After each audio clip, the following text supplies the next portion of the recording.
한식조리 기능사 제2회 시작하도록 하겠습니다. 1번, 식품에 존재하는 유기물질을 고온으로 가열할 때 단백질이나 지방이 분해되어 생기는 유해물질은 답은 2번, 다환방향족 탄화수소, 다환방향족 탄화수소입니다.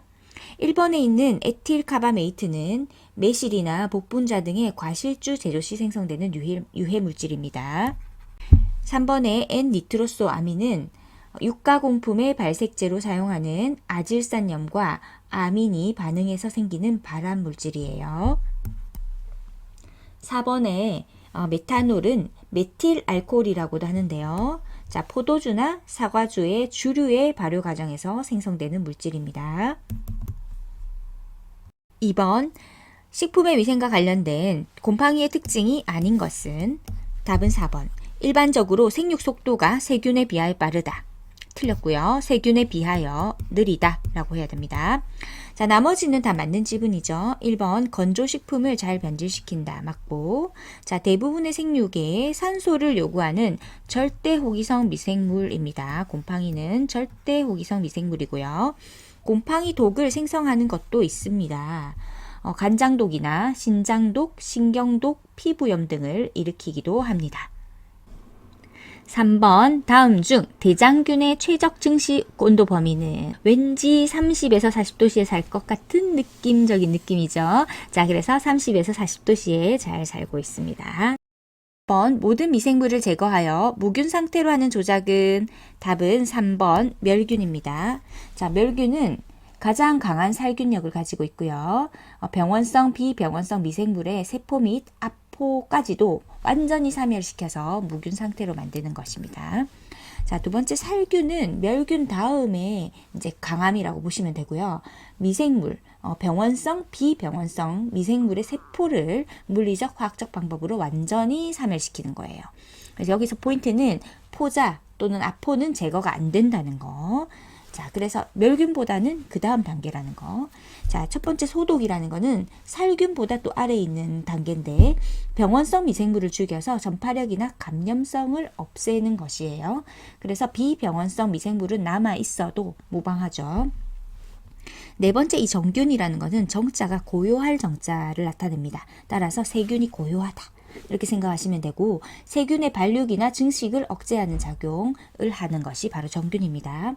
그래서 살균력의 크기로 따지면 멸균이 가장 강력한 살균력을 가지고 있고 그 다음 살균, 소독, 정균의 순서가 되겠습니다. 5번, 60도씨에서 30분간 가열하면 식품 안전에 위해가 되지 않는 세균은 답은 1번 살모넬라균. 살모넬라 식중독은 감염형 세균성 식중독입니다. 감염형 세균성 식중독이란 말 자체가 세균 자체가 이제 인체에 들어와서 대량으로 막 증식을 하면서 소화기에 작용해서 발생되는 식중독을 말합니다. 살모넬라균은 60도씨에서 30분간 조리하면 사멸되고요. 10도씨 이하에서는 또 발육이 되지 않기 때문에 식품을 냉장, 냉동 보관을 해야 해요. 육류나 조류, 난류, 및 그 가공품이나 우유, 채소 샐러드 등에서 감염이 됩니다. 자, 2번에서 보시면 클로스트리디움 보툴리눔균이 있고 3번에 상세포도상구균이 있는데 2번과 3번 같은 경우는 독소에 의한 독소형 세균형 식중독입니다. 클로스트리디움 보툴리눔균 같은 경우는 뉴로톡신이라는 독소가 나와요. 뉴로톡신. 자, 이 독소가 나오고요. 이것을 예방하는 방법은 80도씨에서 30분간 가열을 하면 됩니다. 황색 포도상 구균의 원인 독소는 엔테로톡신입니다. 엔테로톡신인데요. 자, 이 엔테로톡신은 100도씨에서 30분간 처리해도 파괴가 되지 않습니다. 그래서 애초에 균이 발생하지 않도록 예방을 해야 합니다. 6번, 육류의 발색제로 사용되는 아질산염이 산성 조건에서 식품 성분과 반응하여서 생성되는 발암성 물질은 답은 3번 니트로사민. 7번, 사용이 허가된 산미료는 답은 1번 구연산. 자, 여기서 산미료라는 말은 산자가 시다라는 뜻이에요. 따라서 식품에 신맛을 부여하기 위해서 사용하는 산미료입니다. 답은 1번 구연산. 8번, 식품과 자연독의 연결이 맞는 것은 답은 4번 모카씨 고시폴입니다. 모카씨 고시폴. 우리 문익점 선생님께서 모카씨를 붓통에 이렇게 넣어왔다고 전해지죠. 붓으로 고시 공부하는 열심히 공부하는 선비들을 생각하시면서 와 고시생 느낌이 폴폴폴 나네 이렇게 외우면 되겠습니다. 자, 독버섯은 무스카린과 연결이 되어야 되고요. 감자는 두 가지죠. 감자 싹이라든지 또는 햇빛에 의해서 푸르스름하게 된 그 부분의 독은 솔라닌이 되겠습니다. 자, 이 솔라라는 것 자체가 태양의란 뜻이 있으니까요. 자, 솔라닌이라고 외우시고 감자 자체가 부패되었을 때는 셉신이라는 독소가 나오죠. 3번의 살구씨는 아미그달린이라는 자연독이랑 연결이 됩니다. 살구씨나 또는 덜 익은 매실인 청매, 복숭아씨에서 아미그달린 자연독이 나오게 됩니다. 자, 파세우르나틴은 버마콩이라고도 하고 오색두라고도 하죠. 이 콩의 자연독입니다. 식품 첨가물 중 보존료의 목적을 가장 잘 표현한 것은 답은 2번 미생물에 의한 부패 방지. 자, 보존료는 이꼴 방부제라고 보시면 돼요. 미생물의 증식을 억제해서 식품의 영양가와 신성도를 보존하기 위해서 사용을 합니다. 답은 2번 미생물에 의한 부패 방지. 10번 알레르기성 식중독을 유발하는 세균은 답은 2번 모르가넬라 모르가니. 모르가넬라 모르간입니다. 몰라 이렇게 하면서 자 히스테리를 엄청 부린다 이렇게 생각하면 돼요. 히스타민이라는 독성 물질이 나오거든요. 자 독성 물질도 적어드릴게요. 히스타민. 자 몰라 하면서 히스테리를 부리면서 알레르기성 식중독을 유발합니다. 자 왠지 느낌이 비슷하죠. 모르가넬라 모르가니 히스타민 히스테리를 부리면서 몰라 하면서 알레르기성 식중독을 유발합니다. 11번 식품위생법상 식품위생 수준의 향상을 위하여 필요한 경우 조리사에게 교육을 받을 것을 명할 수 있는 자는 답은 3번 식품의약품안전처장 3번 식품의약품안전처장입니다. 2번 식품위생법의 정의에 따른 기구에 해당하지 않는 것은 자, 답은 3번 농산품 채취에 사용되는 기구. 농산품 채취에 사용되는 기구는 식품위생법의 정의에 따른 기구에 해당하지 않아요. 자, 관련 조문을 보겠습니다.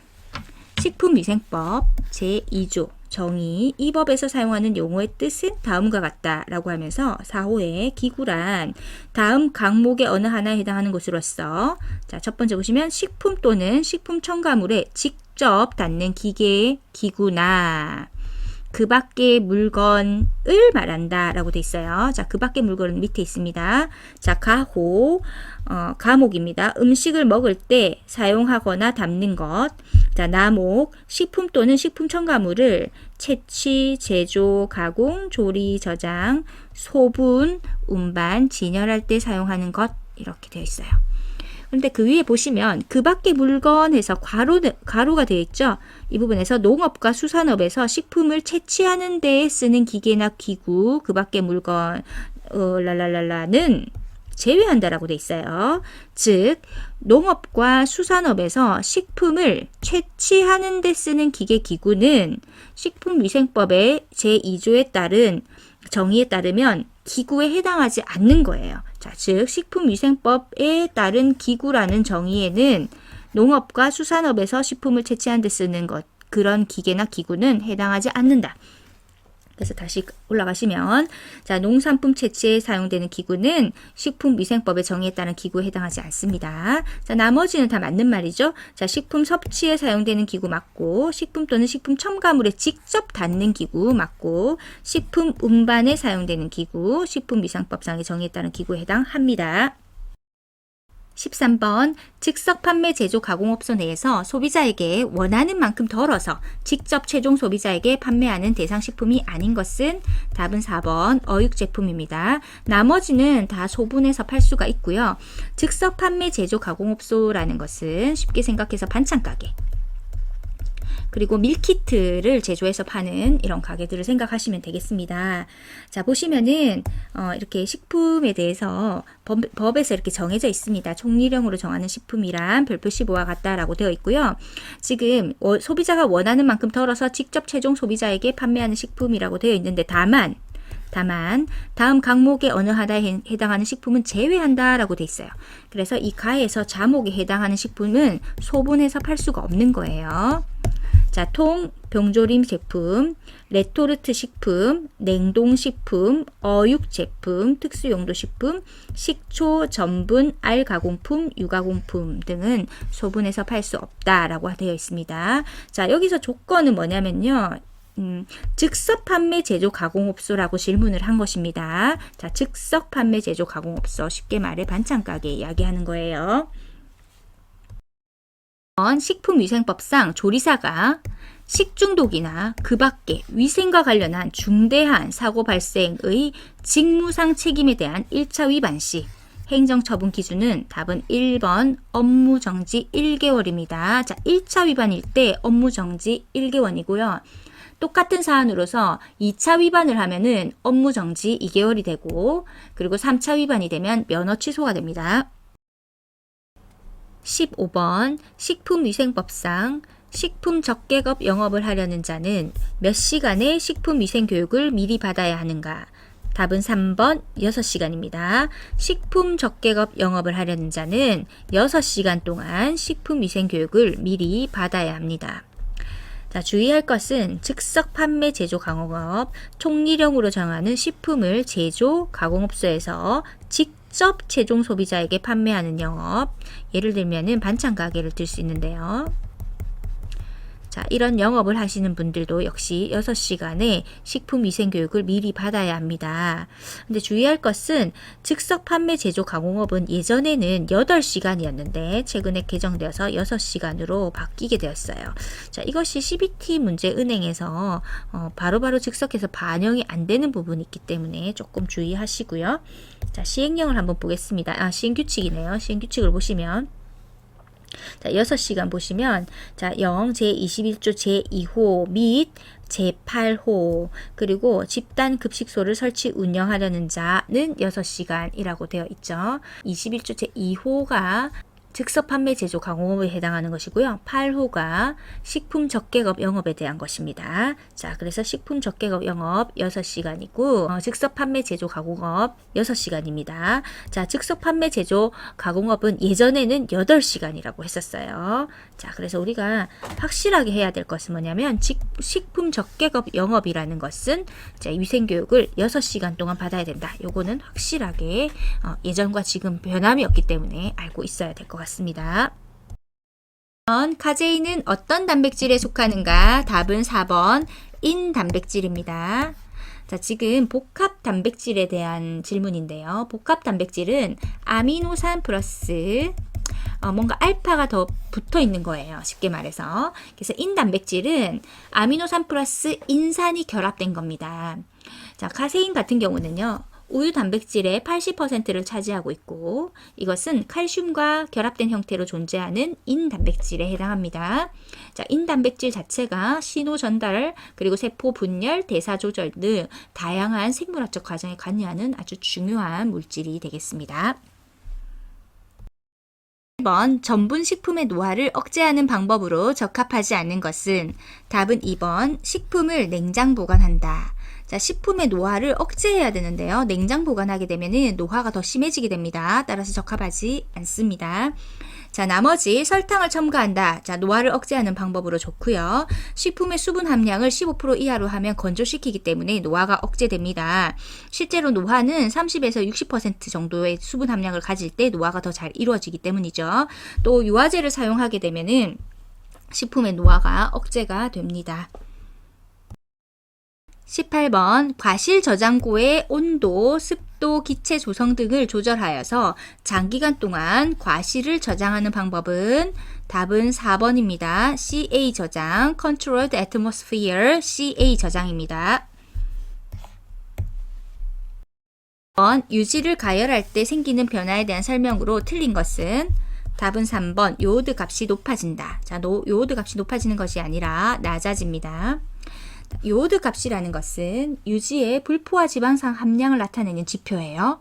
자, 유지를 가열을 하면 불포화 지방산이 산화되거나 종합 반응을 일으켜서 불포화도가 감소합니다. 이로 인해서 요오드 값은 낮아져요. 자, 낮아진다라고 해야 되고요. 자, 나머지는 유지를 가열할 때 생기는 변화로 맞는 설명입니다. 유리지방산 함량이 높아지므로 발연점이 낮아진다 맞고요. 연기 성분으로 알데히드, 케톤 등이 생성된다 맞고, 중합 반응에 의해서 점도가 증가됩니다. 자, 이것은 유지의 품질이 점도가 증가된다는 것은 유지의 품질이 저하되었음을 나타내는 신호입니다. 20번 완두콩 통조림을 가열하여도 녹색이 유지되는 것은 어떤 색소 때문인가? 답은 2번 구리클로로필. 자, 구리클로로필은 청록색을 띠고 식품 첨가물로 널리 활용되고 있고요. 가공 과정에서도 색상의 안정성이 높아서 식품의 녹색을 유지하는 데 아주 효과적입니다. 자, 3번의 철클로로필 같은 경우도 녹색을 띠긴 하지만은 구리클로로필에 비해서 어두운 녹색을 띱니다. 그래서 구리클로로필보다 덜 사용되죠. 그래서 답은 2번 구리클로로필입니다. 21번 신맛 성분과 주요 소재 식품의 연결이 틀린 것은? 자, 답은 3번 호박산, 늙은 호박 틀렸습니다. 자, 이름이 비슷해서 늙은 호박, 호박산 이렇게 연결이 되어 있는데요. 호박산은 청주, 된장, 간장 등의 조미료와 조개류에서 많이 함유되어 있습니다. 조미료, 조개류. 자, 그래서 청주가 발효되는 과정에서 생성되어서 청주의 맛과 향을 풍부하게 해주고, 조개류에서는 단백질의 분해 과정에서 생성돼서 감칠맛을 더해줍니다. 자, 1번의 구연산은 감귤류에 해당하고요. 젖산, 김치류, 주석산, 포도 이렇게 연결이 옳게 되어 있습니다. 22번 미생물의 생육에 필요한 수분 활성도의 크기로 옳은 것은? 답은 1번 세균, 효모, 곰팡이 순서입니다. 수분 활성도라는 것은 순수한 물의 최대 수증기압분의 식품이 나타내는 수증기압입니다. 이것은 0과 1 사이의 값으로 나타내지는데요. 세균은 0.91 이상, 효모는 0.88 이상, 곰팡이는 0.8 이상의 수분 활성도의 크기를 나타내기 때문에 답은 세균, 효모, 곰팡이 순서로 나타내면 되겠습니다. 23번 달걀 100g 중에 당질 5g, 단백질 8g, 지질 4.4g이 함유되어 있다면 달걀 5개의 열량은 얼마인가? 단 달걀 1개의 무게는 50g이다. 자, 지금 달걀 5개의 열량이 얼마인가 라고 질문이었고요. 달걀 5개는 달걀 1개의 무게가 50g이기 때문에 5개는 5 곱하기 50 하면 250g이 됩니다. 즉 달걀 250g의 열량은 얼마인가 라는 문제하고 똑같은 문제죠. 자, 앞에 보시면 단서에서 문제에서 보면 달걀 100g 중에 당질 5g, 8g, 그리고 지질 4.4g 이렇게 주어져 있고, 따라서 이제 달걀 100g의 열량을 알 수가 있어요. 자, 탄수화물인 당질은 1g당 4kcal의 열량을 내고요. 단백질 1g당 4kcal, 그리고 지질 1g당 9kcal의 열량을 내죠. 자, 요거는 우리가 외우고 있어야 됩니다. 자, 그러므로 100g은 계산을 해볼게요. 100g이 달걀 100g이 내는 열량. 자, 5g이니까 5 곱하기 4kcal. 자, 4kcal 더하기 8g 곱하기 4kcal 더하기 4.4죠. 4.4 곱하기 9kcal를 이제 다 더하면 91.6kcal가 나옵니다. 자, 100g, 달걀 100g의 열량은 91.9kcal이고요. 우리가 구하고자 하는 것은 달걀 250g의 열량이죠. 따라서 100g 대 250이니까 2.5를 곱하면 되겠죠. 자, 91.6 곱하기 2.5를 하면 229kcal가 나오게 됩니다. 자, 이렇게 문제를 보시고 계산을 하시면 돼요. 근데 이제 이렇게 하셔도 되는데, 저 같은 경우는 이런 문제를 보면 어떻게 하냐면, 자, 91.6이 너무 숫자가 복잡하잖아요. 그래서 대략적으로 91로 잡아요. 뭐 92로 해도 되고, 자, 91로 계산을 하고 곱하기 2.5를 해야 되잖아요. 그래서 바로 계산을 해서 가장 근소한 걸 나와도 되고, 아니면 91 곱하기 2를 하면 180이죠. 91 곱하기 3을 하면 273이잖아요. 자, 2.5는 2와 3의 딱 중간이니까 182와 273의 딱 중간에 해당하는 거, 거의 중간에 해당하는 걸 찾아보세요. 자, 답은 229밖에 없죠. 그래서 답은 229 이렇게 고릅니다. 그래서 문제를 딱 보시고 간략하게 계산이 가능하고 어림으로 계산이 가능하면은 이렇게 복잡한 계산 안 하시고 문제도 얼마든지 푸실 수 있다는 거 한번 알려드립니다. 24번 근체류 중 생식하는 것보다 기름에 볶는 조리법을 적용하는 것이 좋은 식품은 답은 4번 당근. 자, 당근 속의 베타카로틴 같은 지용성 비타민은 기름과 함께 조리할 때 더 흡수가 잘 됩니다. 따라서 기름에 볶는 조리법을 적용하는 것이 좋은 식품은 당근입니다. 25번 다음 중 담백가가 가장 높은 것은? 자, 답은 2번 달걀입니다. 자, 단백질의 담백가는 필수 아미노산 비율이 이상적인 표준을 가정해서 이것을 100으로 잡고 다른 단백질의 영양가를 비교하는 방법입니다. 단백질가가 클수록 영양가가 크죠. 그래서 달걀을 100으로 잡아요. 그리고 이제 쇠고기는 그에 비해서 83이고요. 대두는 73에 해당합니다. 따라서 담백가가 가장 높은 것은 2번 달걀입니다. 26번 가정에서 많이 사용되는 다목적 밀가루는 답은 2번 중력분. 자, 글루텐 함량에 따라서 이렇게 밀가루를 나누게 되죠. 자, 13% 이상 되면 강력분이라고 분류를 하고요. 자, 이 강력분은 식빵을 만들 때 이제 사용을 많이 합니다. 10에서 13%, 글루텐이 10에서 13%일 때 중력분이라고 하고요. 우리가 많이 먹는 자, 면류 그리고 만두류, 우리가 굉장히 많이 즐겨 먹는 거죠. 자, 그래서 가장 많이 쓰이는 것이고요.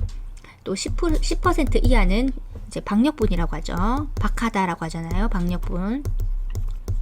그래서 케이크, 튀김옷, 과자에 쓰입니다. 케이크, 튀김옷, 과자. 1번 산성식품에 해당하는 것은? 답은 1번 곡류입니다. 자, 산성식품은 황, 그리고 인, 염소가 많이 함유되어 있는 식품이고요. 곡류라든지 육류, 어패류, 난황 등이 산성식품에 해당합니다. 알칼리성 식품은 채소, 과일, 우유, 굴 등에 많이 들어있는데요. 자, 나트륨, 마그네슘, 그 다음에 칼륨, 칼카, 자, 나마칼카 이렇게 외우죠. 나트륨, 마그네슘, 칼륨, 칼슘 등이 많은 알칼리성 식품입니다. 자, 위에 보시면 사과라든지 시금치, 채소죠. 그리고 감자, 알칼리성 식품에 해당합니다. 자, 감자가 곡류가 아니라 채소라는 거 기억하시고요. 즉, 감자는 알칼리성 식품입니다. 28번 아미노산, 단백질 등이 당류와 반응해서 갈색 물질을 생성하는 반응은? 답은 2번 마이야르 반응입니다. 자, 지금 여기 보시면 갈색 물질을 생성한다라고 했는데요. 멜라노이딘 색소를 생성하는 과정입니다. 이때 음식의 맛과 색과 향이 변화되죠. 스테이크를 구울 때라든지 음식의 맛과 색이 변화되는 그 과정들 마이야르 반응이라고 보시면 되고요. 3번에 캐러멜화 반응이라는 것은 이제 당류를 고온으로 가열해서 갈색 물질을 생성하는 것입니다. 캐러멜화 반응은 아미노산이나 단백질이 없이 당류만으로 일어나는 반응이에요. 2번 제조 과정 중 단백질 변성에 의한 응고작용이 일어나지 않는 것은? 답은 4번 딸기잼 제조입니다. 자, 딸기 안에 있는 펙틴과 설탕이 화학적으로 상호작용을 해서 응고를 하게 되는 거예요. 즉, 이것은 단백질 응고에 해당하지 않습니다. 자, 1번의 치즈 같은 경우는 우유 속의 카제인이 열과 산에 의해서 변성돼서 응고가 되고, 두부는 대두 단백질이 열 처리와 응고제의 작용으로 변성 응고되는 것이고요.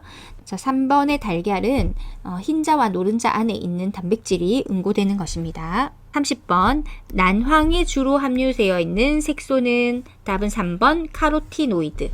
카로티노이드는 강력한 항산화 성질을 가지고 있고 노란색을 띠고 있습니다. 31번 튀김옷의 재료에 관한 설명으로 틀린 것은 자, 답은 3번 글루텐 함량이 높은 밀가루가 오랫동안 바삭한 상태를 유지한다.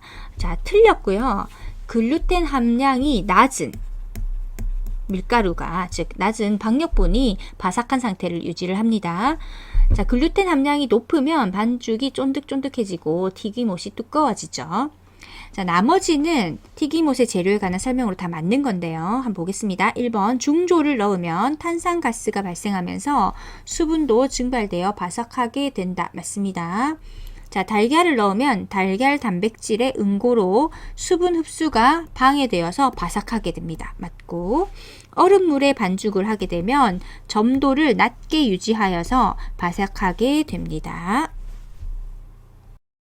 32번 식품 구매 시 폐기율을 고려한 총 발주량을 구하는 식은 답은 4번. 자, 총 발주량은 이꼴 100 빼기 폐기율 분의 정비 중량 곱하기 100 곱하기 인원수입니다. 여기서 정비 중량이라는 것은 전체 무게에서 포장이나 그릇 무게를 제외한 순수한 내용물만의 무게이고요. 폐기율은 구매한 식품 중 실제로 사용하지 못하는 부분이에요. 그래서 100에서 폐기율을 빼버리는 거죠. 자, 다시 100 빼기 폐기율 못 쓰는 부분이니까 분의 실제로 사용하는 순수한 내용물만의 무게 곱하기 100 곱하기 인원수. 이렇게 폐기율을 고려해서 총 발주량을 구하게 되면은 식품 낭비를 줄일 수 있고 비용 효율성을 높이기 때문에 굉장히 중요합니다. 33번 달걀의 기능을 이용한 음식의 연결이 잘못된 것은 답은 3번 간섭제의 맑은 장국. 맑은 장국은요, 자, 간섭제가 아니고 응고성입니다. 자, 맑은 장국의 국물이 맑지 않을 때 끓는 국물에 단단하게 거품 낸 달걀 흰자를 넣어서 저어주면 달걀이 응고되면서 국물에 떠있는 찌꺼기를 싹 흡수를 해요. 그래서 국물이 맑아집니다.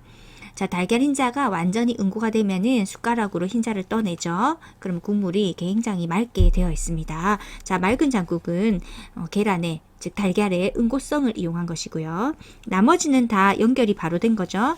자, 달걀찜 역시 마찬가지로 응고성으로 만든 것이고, 자, 시폰 케이크는 달걀 흰자를 거품 내어서 팽창제로 사용한 것입니다. 자, 마요네즈는 난황의 레시틴이 기름과 물 기반 재료를 잘 섞이게 해주는 것이죠. 즉 유화성 맞습니다. 달걀의 기능과 음식의 연결. 자, 응고성 달걀찜, 팽창제, 시폰 케이크, 유화성 마요네즈, 맑은 장국, 응고성 이렇게 연결하시면 되겠습니다. 34번 냉장고 사용 방법으로 틀린 것은 답은 3번 온도가 낮으므로 식품을 장기간 보관해도 안전하다. 자, 그렇지 않고요. 냉장고에 장기가 보관하면은 미생물이 증식할 수 있기 때문에 적정 기간만 저장합니다. 자, 나머지는 다 맞는 거죠. 뜨거운 음식은 식혀서 냉장고에 보관한다. 맞고, 문을 여닫는 횟수를 가능한 한 줄인다. 맞고, 식품의 수분이 건조되므로 밀봉하여 보관합니다. 맞습니다. 35번 식품을 고를 때 채소류의 감별법으로 틀린 것은 자, 답은 3번 양배추는 가볍고 잎이 얇으며 신선하고 광택이 있는 것이 좋다. 딱 봐도 틀렸죠. 가볍고 잎이 얇으며 이 부분이 틀렸어요. 신선하고 광택이 있는 것이 좋다. 뒷부분은 맞습니다. 자, 양배추는요 속이 차고 그리고 묵직하고 광택이 나고 눌렀을 때 단단한 것 좋습니다. 자, 1번과 2번, 4번은 다 맞는 지문이죠. 오이는 굵기가 고르며 만졌을 때 가시가 있고요. 무거운 느낌이 나는 것이 좋다. 맞습니다. 당근은 일정한 굵기로 통통하고 마디나 뿔이 없는 것이 좋다. 자, 옳은 지문이고 우엉은 껍질이 매끈하고 수염 뿌리가 없는 것으로 굵기가 일정한 것이 좋다. 36번 조리장의 설비에 대한 설명 중 부적합한 것은 답은 1번 조리장의 내벽은 바닥으로부터 5cm까지 수성자재로 한다. 일단 이런 이제 우리가 법 조문이라든지 내용을 알지 못한다 하더라도 자, 조리장에서 수성자재로 한다는 건 상식적으로 어긋나죠. 만약에 있다 하더라도 내수성자재가 돼야 될 거잖아요. 그래서 답이 되지 않고 나머지는 다 맞습니다. 충분한 내구력이 있는 구조여야 하고 조리장에는 식품 및 식기류의 세척을 위한 위생적인 세척 시설을 갖춘다. 맞고요. 조리원 전용의 위생적 수세 시설을 갖춘다. 다 맞는 말입니다.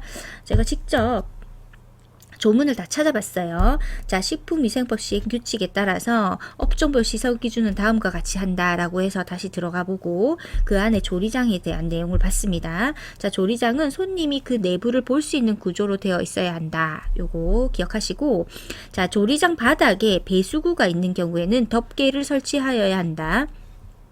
조리장 안에는 취급하는 음식을 위생적으로 조리하기 위해서 필요한 조리시설, 자, 세척시설, 폐기물 용기 및 손 씻는 시설을 각각 설치하여야 하고, 자, 폐기물 용기는 자, 오물, 악취 등이 누출되지 아니하도록 뚜껑이 있고 내수성 재질로 된 것이어야 한다. 이렇게 되어 있습니다. 또 의미 있는 것만 보겠습니다. 자, 충분한 환기를 시킬 수 있는 시설을 갖추어야 한다. 그리고 다만 자연적으로 통풍이 가능한 구조의 경우는 그러하지 아니하다. 자, 조리장 내부에는 어떤 위생 해충 등이 들어오지 못하게 해야 한다. 라는 정도의 이제 내용들이 있고요. 지금 조리장 내벽은 바닥으로부터 5cm까지 이런 내용은 아예 찾아볼 수가 없었습니다. 37번 고추장에 대한 설명으로 틀린 것은 답은 3번 고추장은 된장보다 단맛이 더 약하다. 아니죠. 단맛이 더 강하죠. 나머지는 다 맞습니다. 고추장은 곡류, 메주가루, 소금, 고춧가루, 물을 원료로 한다. 고추장의 구수한 맛은 단백질이 분해하여 생긴 맛이다. 맞습니다. 고추장의 전분 원료로 찹쌀가루, 보리가루, 밀가루를 사용한다. 맞습니다. 38번 다음 원가의 구성에 해당하는 것은 직접 원가 플러스 제조 간접비. 답은 3번 제조 원가입니다. 자, 제조 원가. 자, 직접 무엇을 만들 때 직접 원가와 제조 간접비, 뭐 임대료라든지 전기료, 직원 급여에 해당하는 간접 재료비, 간접 노무비, 간접 경비를 포함하는 것이 제조 간접비죠. 자, 총 원가는 자, 직접 원가 플러스 제조 간접비가 제조 원가였는데요. 자, 제조 원가와 플러스 판매 관리비입니다. 자, 총 원가는 제조 원가 만드는 데 대한 원가, 그리고 판매할 때 여러 가지 비용이 들죠. 총 원가는 제조 원가 플러스 판매 관리비이고요. 자, 판매 가격은 자, 요 총 원가 전체 제조 원가랑 판매 관리비를 합하면 총 원가였잖아요. 총 원가에서 자, 원가에만 팔 수 없죠. 플러스 이익, 남기고자 하는 이익을 더하는 것이 판매 가격이 되겠습니다. 자, 직접 원가에서 제조 간접비 더한 것이 제조 원가였고요. 자, 제조 원가에서 판매 관리비까지 더한 것이 총 원가였고, 자, 총 원가에서 이익을 좀 남겨야 되잖아요. 이익을 더한 것이 판매 가격이 되겠습니다. 9번 조리 시 일어나는 현상과 그 원인으로 연결이 틀린 것은 자, 답은 1번 장조림 고기가 단단하고 잘 찢어지지 않음 이 현상이 있는데 그 원인이 물에서 먼저 삶은 후 양념 간장을 넣어서 약한 불로 서서히 졸였기 때문이라고 연결했어요. 틀렸습니다. 자, 물에서 먼저 삶은 후 양념 간장을 넣어서 약한 불로 서서히 졸이게 되면은 장조림 고기가 단단한 게 아니고 부드러워집니다. 자, 나머지는 다 이제 현상과 원인 매칭이 잘 된 거죠. 자, 튀긴 도넛에 기름 흡수가 많다. 낮은 온도에서 튀겼기 때문이다. 맞고요. 오이 무침의 색이 누렇게 변함. 식초를 미리 넣었기 때문에 맞고요. 생선을 굽는데 석쇠부터 잘 떨어지지 않는다. 석쇠를 달구지 않았기 때문입니다. 자, 맞습니다. 40번 식단을 작성할 때 구비해야 하는 자료로 가장 거리가 먼 것은 자, 답은 2번입니다. 위생점검표. 자, 식단 작성하는데 위생점검표 있어야 될 필요가 없죠. 자, 아니고요. 계절식품표 맞고 대치식품표 맞고 식품영양구성표 맞습니다. 자, 41번 탈수가 일어나지 않으면서 간이 맞도록 생선을 구우려면 일반적으로 생선 중량 대비 소금의 양은 얼마가 가장 적당한가? 자, 답은 2번 간이 맞도록 구우려면 2%입니다. 42번 쇠고기 40g을 두부로 대체하고자 할 때 필요한 두부의 양은 약 얼마인가? 단 100g당 쇠고기 단백질 함량은 20.1g, 두부 단백질 함량은 8.6g으로 계산한다 라고 되어 있습니다. 자, 우리가 구하고자 하는 거는요. 쇠고기 40g을 두부로 대체하려고 하는 거예요. 쇠고기가 없나 봐요. 자, 그럴 때 필요한 두부의 양이에요. 자, 두부의 양. 자, 뒤에 보시면 이 단서를 잘 해석을 하셔야 되는데 100g당 쇠고기 단백질 함량은 20.1g. 이 말은 쇠고기 100g의 단백질이 함량이 20.1g이라는 것이고요. 두부 단백질 함량 이렇게 돼 있죠. 이것은 100g당이 여기도 해당하고 이 두부에도 해당하니까 두부 100g당 단백질 8.6g이라는 겁니다. 자, 요거를 기준으로 해서 쇠고기 40g을 두부로 대체할 때 필요한 양을 구할 수 있다는 거예요. 자, 이렇게 문제가 나올 때는요. 자, 보겠습니다. 쇠고기 100g일 때 20.1이잖아요. 자, 저 같으면 이거를 20.1로 계산 안 하고요. 그냥 20이라고 할 것 같아요.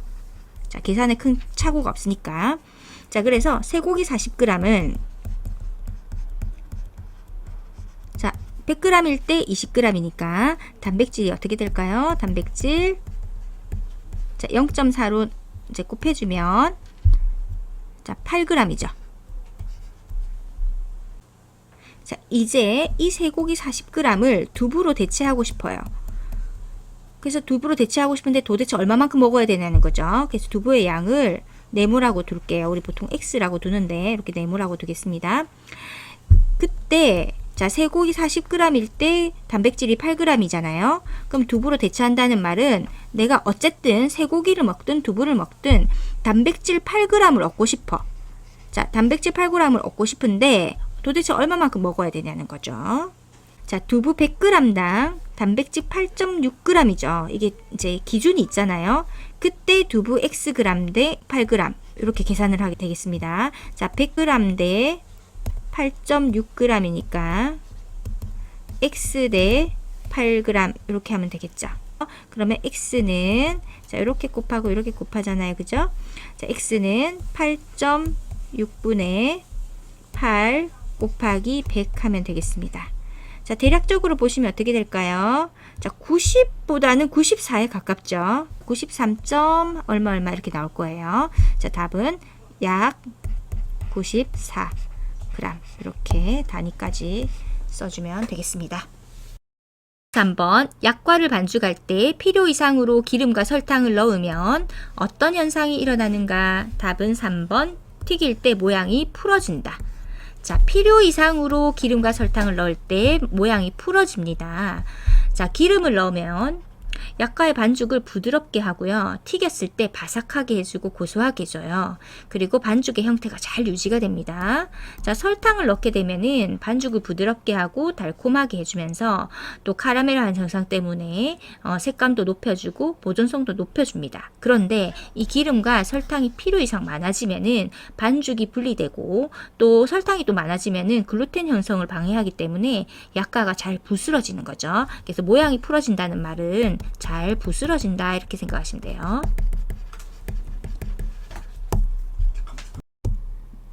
44번 육류 조리에 대한 설명으로 맞는 것은 답은 4번 육류를 찬물에 넣어 끓이면 맛 성분 농출이 용이해져서 국물 맛이 좋아진다. 맞습니다. 자, 1번에 육류를 오래 끓이면 질긴 지방 조직인 콜라겐, 지방 조직이 아니죠. 단백질입니다. 단백질인 콜라겐이 젤라틴화되어서 국물이 맛있게 된다라고 했습니다. 자, 콜라겐은 피부, 근육의 막, 인대, 뼈 근처에 많습니다. 자, 콜라겐은 단백질이에요. 2번 목심, 양지, 사태는 건열 조리에 적당하다. 자, 양지와 사태는 질기기 때문에 스별 조리에 적합하고요. 3번 편육을 만들 때 고기는 처음부터 찬물에서 끓인다. 자, 편육을 만들 때는 끓는 물에 고기를 덩어리째 넣는 겁니다. 자, 편육을 만들 때 고기는 이제 덩어리째 끓는 물에 넣는 겁니다. 45번 단체 급식에서 식품의 재고 관리에 대한 설명으로 틀린 것은?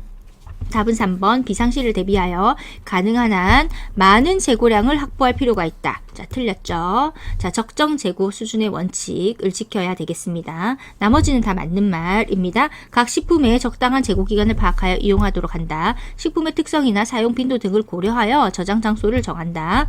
먼저 구입한 것은 먼저 소비한다. 16번 식혜에 대한 설명으로 틀린 것은?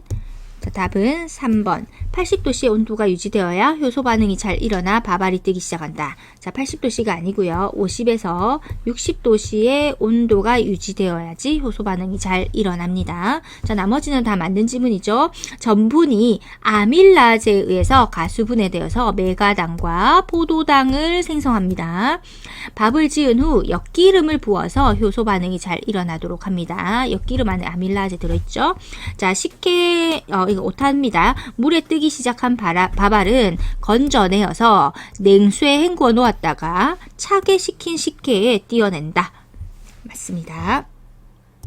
47번 중조를 넣어 콩을 삶을 때 가장 문제가 되는 것은? 답은 1번 비타민 B1의 파괴가 촉진됨. 비타민 B1의 파괴가 촉진됨. 맞습니다. 자, 중조는 탄산수소 나트륨이랑 같은 말이고요. 소다라고도 합니다. 중조를 넣어서 콩을 삶게 되면은 콩이 부드럽게 삶아지고 또 빨리 삶아져서 조리 시간이 단축이 됩니다. 다만 에너지 대사에 중요한 비타민 B1이 파괴된다는 큰 단점이 있죠. 자, 2번과 3번과 4번. 자, 콩이 잘 무르지 않음 아니고요. 잘 무르게 되고, 자, 조리 시간도 짧아지게 됩니다. 2번, 고기를 연하게 하기 위해 사용하는 과일에 들어있는 단백질 분해 효소가 아닌 것은? 답은 4번, 아밀라제. 아밀라제는 다당류 탄수화물을 단당으로 분해하는 탄수화물 분해 효소입니다. 1번의 PC는 무화과에 들어있어요. 브로멜린은 파인애플, 파파이는 자, 이름이 비슷하죠? 파파야입니다. 파파야에 들어있는 단백질 분해 효소가 됩니다. PC는 무화과에 들어있는 단백질 분해 효소, 브로멜린은 파인애플에 들어있는 단백질 분해 효소, 파파이는 파파야에 들어있는 단백질 분해 효소입니다. 49번 찹쌀떡이 맵쌀떡보다 더 늦게 굳는 이유는? 자, 답은 4번 아밀로펙틴의 함량이 많기 때문에 그렇습니다. 자, 아밀로펙틴의 함량이 찹쌀떡이 더 많기 때문에 맵쌀떡보다 더 늦게 굳게 됩니다. 전분을 구성하는 두 가지 주요 다당류가 있는데요. 아밀로스와 아밀로펙틴이 있습니다. 자, 아밀로펙틴은 분자가 많은 구조를 가지고 있어서 물에 잘 녹고 전분의 점성도 높입니다. 찹쌀떡은 아밀로펙틴의 함량이 맵쌀떡보다 상대적으로 더 높기 때문에 부드럽고 쫄깃한 식감을 유지하면서 물에 더 잘 녹고요. 천천히 굳게 됩니다. 자, 쉽게 말해서 아밀로펙틴 함량이 더 많은 찹쌀떡이 맵쌀떡보다 더 늦게 굳는다. 이렇게 기억하시면 됩니다. 다음 중 일반적으로 폐기율이 가장 높은 식품은? 자, 폐기율은 원래 식재료에서 버려지는 부분의 비율을 나타낸다고 보시면 돼요. 예를 들면은 채소의 끝부분이라든지 생선 비늘이나 내장 같은 것들은 버려지잖아요. 먹지 않고. 자, 이 폐기율이 가장 높은 식품입니다. 답은 3번 생선입니다. 생선은 약 39에서 50% 정도의 폐기율이 있고요. 살코기는 23% 정도, 달걀은 10% 정도, 곡류는 10% 미만입니다. 폐류의 폐기율은 75에서 83%에 해당하고요. 과일류는 22에서 25%의 폐기율을 보입니다. 51번 하수 오염 조사 방법과 관련이 없는 것은? 답은 1번 THM의 측정입니다. 자, THM은 트리할로메탄이라고 하는데 이것은 물속에 염소하고 유기물이 반응해서 생기는 것입니다. THM은 상수 관련입니다. 수돗물에서 검사하는 거니까. 자, 그래서 이 부분이 틀렸습니다. 자, 그리고요. COD의 측정은 화학적 산소 요구량을 말합니다. 영어로는 Chemical Oxygen Demand죠. 자, 각 물의 오염도를 나타내는 지표가 되겠습니다. 3번의 DO의 측정은 Dissolved Oxygen이라고 해서 물속에 녹아있는 산소의 양을 나타내는 겁니다. 자, 이것이 수생생물의 생존 가능성 여부하고 수질 상태의 평가에 근거가 됩니다.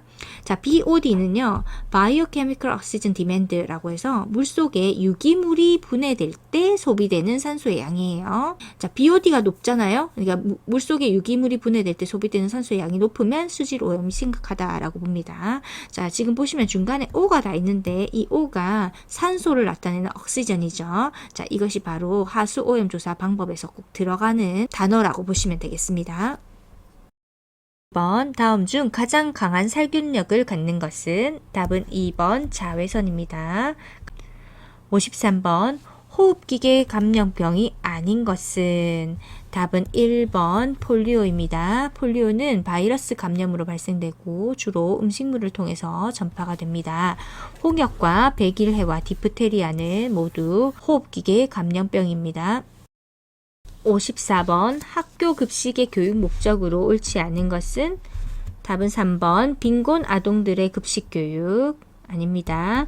학교 급식법 제1조에 보시면 학생의 건전한 심신 발달과 국민 식생활의 개선에 기여함을 목적으로 한다라고 했어요. 자, 편식 교육 맞고 올바른 식생활 교육, 영양에 대한 올바른 교육입니다.